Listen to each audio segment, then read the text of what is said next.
Jadi, ciri-ciri karyawan atau seorang teknisi AC yang memiliki mutu yang baik, yaitu yang pertama, dia harus memiliki kejujuran. Sebab kualitas seseorang karyawan itu tidak akan sempurna tanpa adanya kejujuran. Kredibilitas seseorang karyawan akan jatuh jika tidak jujur. Kejujuran dan transparansi adalah hal yang sangat penting, tidak hanya untuk karyawan. Transparansi akan meningkatkan integritas suatu perusahaan dan membuat senang para klien. Tentu hal yang paling utama di sini adalah kejujuran. Kemudian yang nomor 2, yaitu beretika. Setiap perusahaan memiliki aturan kerja yang dibuat untuk diikuti. Ada nilai-nilai yang harus dijaga.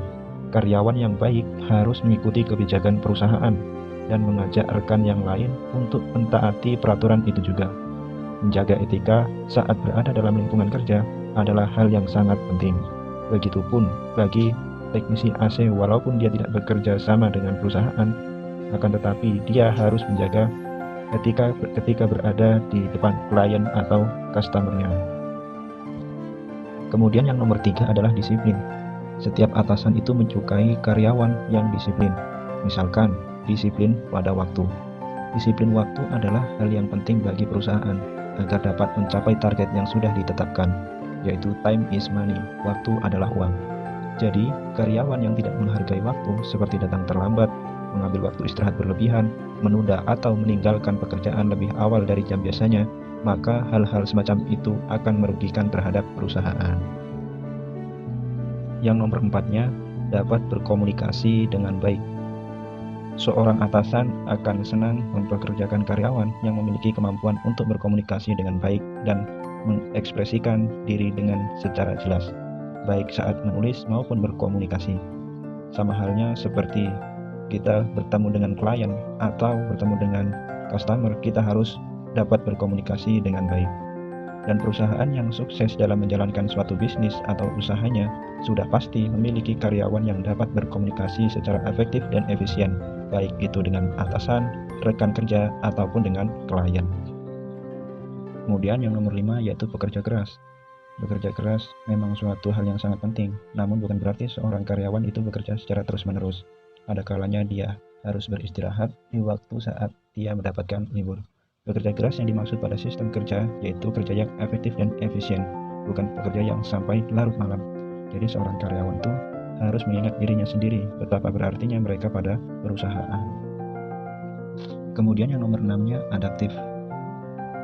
Situasi dan kondisi tidak dapat diprediksi dan akan terus berubah.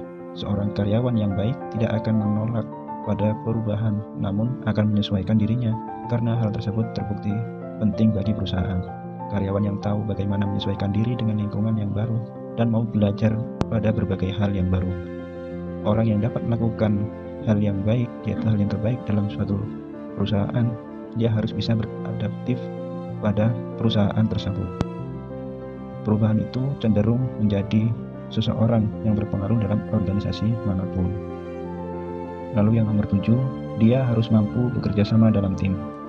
Ciri karyawan yang berkualitas selanjutnya adalah mampu bekerja sama dalam tim. Banyak perusahaan yang meraih kesuksesan berdasarkan kerjasama dalam tim dan seluruh departemen ataupun divisi, bukan hanya kemampuan individu. Setiap perusahaan membutuhkan usaha tim yang efektif dan efisien, mulai dari direktur sampai karyawan biasa. Semua punya peran penting dalam tim. Seorang karyawan yang baik ingin semua rekan timnya sukses dan pada akhirnya tertuju pada kesuksesan perusahaan. Yang nomor 8 yaitu tanggung jawab. Setiap orang, khususnya pada karyawan ataupun pada seorang teknisi AC, itu harus memiliki tanggung jawab yang sangat baik. Dia harus bisa menjaga kepercayaannya kepada perusahaan maupun klien atau customer.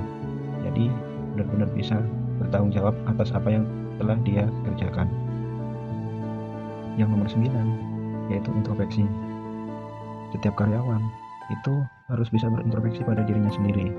Ketika dia melakukan kesalahan dan dia dikritik, dia harus terima dan harus berintrospeksi pada dirinya sendiri. Supaya apa? Supaya tujuannya untuk kedepannya agar bisa lebih baik lagi untuk dirinya dan perusahaan. Kemudian yang nomor 10 yaitu hormat. Penghormatan Penghormatan itu dapat ditunjukkan kepada rekan kerja dalam banyak hal, misalkan penghormatan masukan dan saran. Karyawan seharusnya tidak hanya merasa nyaman bekerja dengan orang-orang yang berada pada mereka, tapi juga harus menghormati pada rekan kerja atau klien jika ada suatu perbedaan.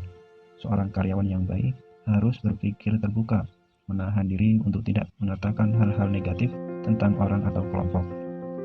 Karyawan dengan ciri-ciri itulah yang bisa dikatakan dalam bentuk karyawan atau seorang teknisi yang bermutu.